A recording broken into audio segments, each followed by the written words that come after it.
ഇന്നത്തെ വീഡിയോയിൽ ഞാൻ പറയാൻ പോകുന്നത് വിഷ്ണുക്രാന്തി എന്ന സസ്യത്തെ പറ്റിയാണ്. ഇതിൻ്റെ ശാസ്ത്രീയ നാമം വിക്ടോറിയ ടെർനാറ്റി എന്നാണ്. ഇവയുടെ ഇംഗ്ലീഷ് നാമം ബട്ടർഫ്ലൈ പീ, ബ്ലൂ പീ എന്നുമാണ്. വിഷ്ണുക്രാന്തി ഒരു മനോഹരമായ വള്ളിച്ചെടിയാണ്. നീല നിറത്തിലുള്ള പൂക്കൾ കാരണം ഇത് വളരെ ശ്രദ്ധേയമാണ്. ഇവയുടെ കുടുംബം ഫേബാസി കുടുംബത്തിലാണ്. ഇവ വള്ളിയായി പടർന്നു വളരും. ഇവയുടെ പൂക്കളുടെ നിറം നീല, വെളുപ്പ്, ചിലപ്പോൾ ഇരട്ടപ്പൂക്കളായും കാണാം. ഇവയുടെ ഇലകൾ പച്ച കൂട്ടിലകളായി കാണപ്പെടുന്നു. ഇവയുടെ ഔഷധ ഗുണങ്ങൾ ഓർമ്മശക്തി വർദ്ധിപ്പിക്കാനും മാനസിക സമ്മർദ്ദം കുറയ്ക്കാനും ആയുർവേദത്തിൽ നാഡി രോഗങ്ങൾക്കായി ഉപയോഗിക്കുന്നു.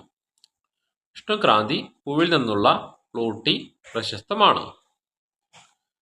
വേലി, ട്രെല്ലിസ് മുതലായവയിൽ വളർത്താൻ ഇവ അനുയോജ്യമാണ്. മിതമായ വെയിൽ വരെ ഇവയ്ക്ക് നൽകാം. വെള്ളം കെട്ടിക്കിടക്കാത്ത മണ്ണ് ഇവർക്ക് ആവശ്യമാണ്. വിത്തുകളിലൂടെയും തണ്ട് കഷ്ണങ്ങളിലൂടെയും ഇവ വളർത്താം. വെള്ളം കെട്ടിക്കിടക്കാത്ത ലോം മണൽമണ്ണ് ആയിരിക്കണം. pH 6-8 ആയാൽ നല്ലത്. നടുന്നതിന് മുൻപ് ചാണകവളം, കമ്പോസ്റ്റ് ചേർക്കുക. വിത്തുകൾ വഴിയാണ് നടുക. വിത്തുകൾ 8-10 മണിക്കൂർ വെള്ളത്തിൽ നനച്ച ശേഷം വിതയ്ക്കുക. 1-2 സെൻറ്റിമീറ്റർ ആഴത്തിൽ വിതയ്ക്കണം. 7 മുതൽ 10 ദിവസത്തിനകം മുളയ്ക്കും. ആരോഗ്യമുള്ള തണ്ടിൽ നിന്ന് 15-20 സെൻറ്റിമീറ്റർ നീളമുള്ള കഷ്ണം ലഭിക്കും.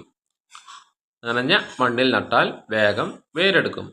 ചെടികൾക്ക് 1 മുതൽ 1.5 മീറ്റർ ഇടവിട്ട് നടുക. വള്ളി കയറാൻ താങ്ങ് ട്രെല്ലിസ് നൽകുക. ആദ്യഘട്ടത്തിൽ സ്ഥിരമായി വെള്ളം കൊടുക്കുക. വെള്ളം കെട്ടിക്കിടക്കാൻ അനുവദിക്കരുത്.